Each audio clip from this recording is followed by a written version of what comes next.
इसके मायने कि चुनाव जीतने के बाद सरकार बनती है तो अधिकांश पॉलिटिकल पार्टियां मैनिफेस्टो भूल जाती थी, पब्लिक भी भूल जाती है और सरकार में भी उसका महत्व नहीं रहता। ये आपने भी अनुभव किया होगा इस जमाने के अंदर। हमने एक नई शुरुआत करी राजस्थान के अंदर। वो शुरुआत थी कि चुनाव जीतने के बाद में पहली कैबिनेट मीटिंग के अंदर मैनिफेस्टो को रखा गया और उसको पास किया गया।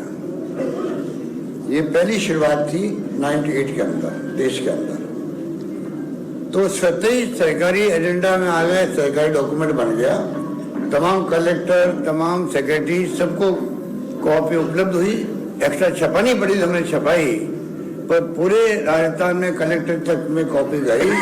ये हमारा मैनिफेस्टो जो था, चुनाव जीतने के पहले वादे किए थे, हम चाहेंगे कि इसके आधार पर वादे निभाएं हम लोग और उसी ढंग से आपको भी फैसले करने हैं तमाम अधिकारियों को। एक घोषणा पत्र का जन घोषणा पत्र भी राहुल गांधी जी को बताया है। राहुल गांधी जी ने कहा आप जनता को पूछ के मैनिफेस्टो बनाओ। उसके पहले कमेटी बनती थी नेताओं की और वो अपने हिसाब से नाप तोल करके मैनिफेस्टो बनते थे। ये जो राहुल गांधी जी की सोच थी, इसमें हमें जनता को पूछ करके उनकी भावना क्या वो परिलक्षित होनी चाहिए मैनिफेस्टो के अंदर। उसके बाद में आप देख रहे हो कि जन घोषणा पत्र जारी होने लग गए। सिस्टम वही रहा है। चुनाव जीतने के बाद में मैंने जब मैं मुख्यमंत्री दूसरी बार बना तब भी और तीसरी बार तब भी, हम तीनों बार हमने उसको कैबिनेट में रखा है, पहली कैबिनेट के अंदर रखा है। और आप देखेंगे कि गुजरात के अंदर आप लोग प्रदेशवासियों को मैं आह्वान करना चाहूंगा, मैनिफेस्टो बहुत शानदार आ रहा है, प्रतिबद्धता के साथ आ रहा है, समर्पित है जनता के लिए। और जो राहुल गांधी की भावना के साथ में जो भारत जोड़ो यात्रा चल रही है, चाहे महंगाई का मुद्दा हो, चाहे बेरोजगारी का मुद्दा हो, या जो देश में जो माहौल है तनाव का, हिंसा का, वो समाप्त हो, प्यार मोहब्बत और भाईचारे में लोग रहें, ये मुद्दा हो, या शिक्षा हो, या स्वास्थ्य सेवाएं हो, या किसानों के मुद्दे हों, तमाम मुद्दों का समावेश किया गया है। और यहाँ पे भी आप देखेंगे कि सरकार बनने के बाद में पहले कैबिनेट के अंदर यही मैनिफेस्टो जो है वो सरकारी डॉक्यूमेंट बन जाएगा। मैं आपको विश्वास दिलाता हूँ। इस रूप में हम लोगों ने एक नई शुरुआत कर ली और जो कमिटमेंट किए गए हैं, पहले चार्जशीट जारी की गई बीजेपी सरकार के खिलाफ में, उसका बड़ा महत्व है। चार्जशीट जारी करना कांग्रेस के लिए एक मैसेज है पब्लिक को, इनके खिलाफ क्या क्या चार्ज लगते हैं। चार्ज तो बहुत सारे होते हैं और वो जनता को दिख भी रहे हैं। आज सत्ता विरोधी जो लहर चल रही है गुजरात के अंदर, क्यों चल रही है? इसलिए लोगों ने देख लिया 27 साल के शासन को और विशेष रूप से 5 साल के शासन को।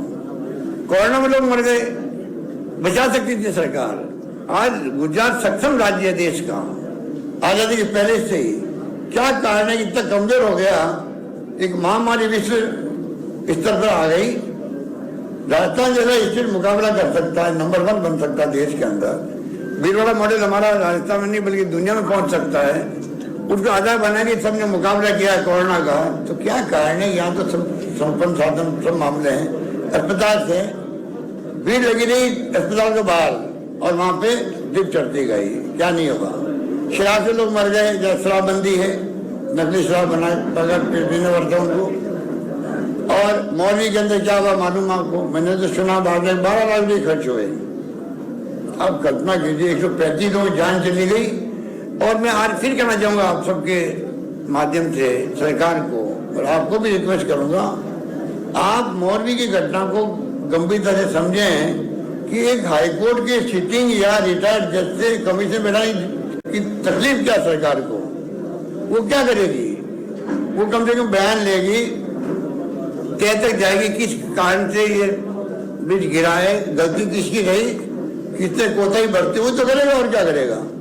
और सजा मिलेगी लोगों को तो आगे कम भय रखेंगे कि पता नहीं ऐसी नौबत नहीं आनी चाहिए। ये तो गवर्नेंस होती है। गवर्नेंस यहाँ पर बिल्कुल जीरो है। पूरी कैबिनेट बदल गई, मुख्यमंत्री सहित ये भी एक उदाहरण है क्यों बदल गई। ये तमाम बातें आपके सामने हैं। सरकार जो है ये मैनिफेस्टो के माध्यम से न्याय कमीशन आना जा रही है जिससे कि वो मॉनिटरिंग कर सके। मैनिफेस्टो की मॉनिटरिंग, जन घोषणा पत्र की मॉनिटरिंग सरकार बनने के बाद में कैबिनेट में तो हुए होगा वो, उसके बाद में सरकारी अधिकारी जो है चीफ सेक्रेटरी लगाकर कलेक्टर तक, सेक्रेटरी तक, वो कौन कौन से काम मैनिफेस्टो में लिखे हुए हैं, कहाँ तक आगे बढ़े हैं, कौन से फैसले होने बाकी है, उसकी मॉनिटरिंग करने के लिए अलग से आपको न्याय कमीशन बनाया जाएगा। ये इस प्रकार की प्रोविजन किए गए मैनिफेस्टो के अंदर। इसलिए आपको मैं इतना ही कहना चाहूँगा कि अभी आपको मैनिफेस्टो के बारे में बताएंगे। जो वचन दिए गए राहुल गांधी जी द्वारा उनको मैं रिपीट नहीं करना चाहता, और वचन कोई एक्स्ट्रा हुए हैं, बढ़ाए गए हैं, तो वो आपको बाबरिया जी बताएंगे। मैं आपको इतना ही कहना चाहूँगा कि मैनिफेस्टो का सरकार के डॉक्यूमेंट बनाना और उसको जिस रूप में प्रस्तुत करना, बहुत मेहनत की गई है बाबरिया जी की पूरी टीम द्वारा। 6 लाख लोगों तक पहुंचा गया है, ऑफलाइन और ऑनलाइन। तो आप सोच सकते हो 6 लाख लोगों तक कैसे पहुंचे होंगे, वो बताएंगे बाबरिया जी आपको। परंतु एक प्रयास किया गया, जनता का माइंड क्या है, वो क्या सोचती होंगे, सुझाव क्या है, उसके आधार पर मैनिफेस्टो तैयार किया गया है, जो अभी आपके सामने प्रस्तुत किया गया है। ये मैं आपको निवेदन करना चाहता हूँ। और ये जो अभी मेरे को एक डेलीगेशन मिला, ये भी पहली बार हुआ कि सरदार वल्लभ भाई पटेल के नाम का स्टेडियम बना हुआ था यार गुजरात के अंदर। आप एक नामांकन, हमारी परंपरा रही है प्राचीन काल से ही, हमारी अलग परंपरा देश की है, हमें गर्व है इस देश पर। महान परंपराएं, महान संस्कृति, महान संस्कार है देशवासियों में। उस देश के अंदर एक बार कोई शिलान्यास होता है, शिलान्यास, तो वापस शिलान्यास नहीं होता है। प्रधानमंत्री जी को गुमराह किया गया, रिफाइनरी का हमने शिलान्यास कर दिया था राजस्थान के अंदर। मिस्टर विजय मौली आ गए थे केंद्रीय मंत्री, सोनिया गांधी जी चेयरपर्सन थी एनपी, वो आ गई थी। आप यूपी गवर्नमेंट की इतना बड़ा प्रोजेक्ट का शिलान्यास हो गया था, सरकार बदल गई और उसके बाद में रोक दिया गया। 5 साल बाद वापस शुरू करने लगे, तो प्रधानमंत्री जी को बुलाया गया वापस। तो मैंने ऑब्जेक्शन किया, ऐतराज किया कि एक बार शिलान्यास हो गए हैं, मंत्र पढ़े जा चुके हैं, दोबारा मंत्र कैसे पढ़े जाएंगे बताओ। कैसे पढ़े जाएंगे।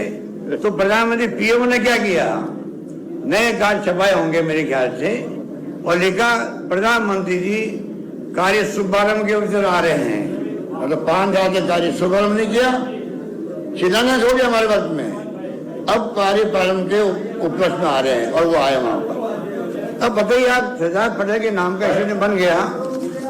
स्टेडियम बनने के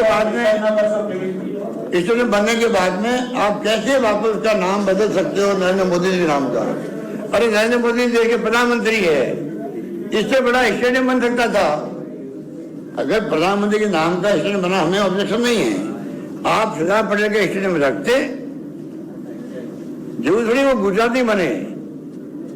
प्रधानमंत्री के नाम का स्टेडियम गुजरात के अलावा भी कहीं बन सकता था नरेंद्र मोदी के नाम का, उससे बड़ा होता है, इससे कोई ऐतराज नहीं होता। एक नामांकन होने के बाद में कैसे आप बदल सकते हो। अभी सुबह सुबह मेरे पास मिलने आगे लोग, तमाम डेलीगेशन, और बड़े गुस्से में थे वो।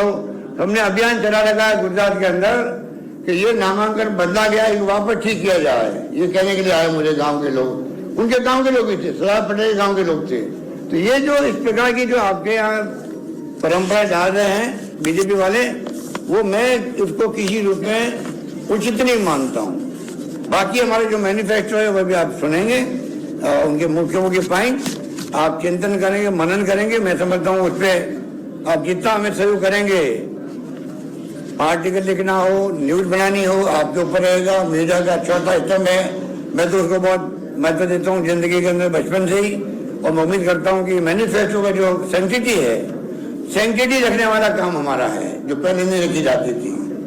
आप सेंसिटी के साथ हम बात करना चाहते हैं आपसे कि गुजरात के फ्यूचर को देखते हुए जो आजादी के पहले से ही मजबूत राज्य था, कमजोर पड़ता जा रहा है समय के साथ साथ में। इंडस्ट्री बंद हो रही है, बेरोजगारी की बहुत बड़ी समस्या यहाँ आ गई है जो कि आश्चर्यजनक है। महंगाई की मार यहाँ पे भी है, और शिक्षा, स्वास्थ्य और कर्मचारियों की स्थिति क्या है। और लास्ट पॉइंट में कहना चाहूंगा ओपीएस के बारे में। हिमाचल प्रदेश में तो हवा चल रही है, आंधी चल रही है कि आप मतलब ओपीएस लागू करें। हमारी सरकार हिल गई वहां पर। प्रधानमंत्री को बार बार आना पड़ रहा है, प्रधानमंत्री को यहाँ भी आना पड़ता है। वहां खुले में लोग हल्ला कर रहे हैं, कर्मचारी, किसी कीमत पर आप हमें ओपीएस लागू कीजिए। यहाँ भी कर्मचारी में गुस्सा है, पर यहाँ भय है, साथ में भय के कारण कर्मचारी बोल नहीं पा रहा बेचारा। यहाँ का बड़ा कर्मचारी है, मन के अंदर आक्रोश उसके भी है, क्योंकि सब चाहते हैं सोशल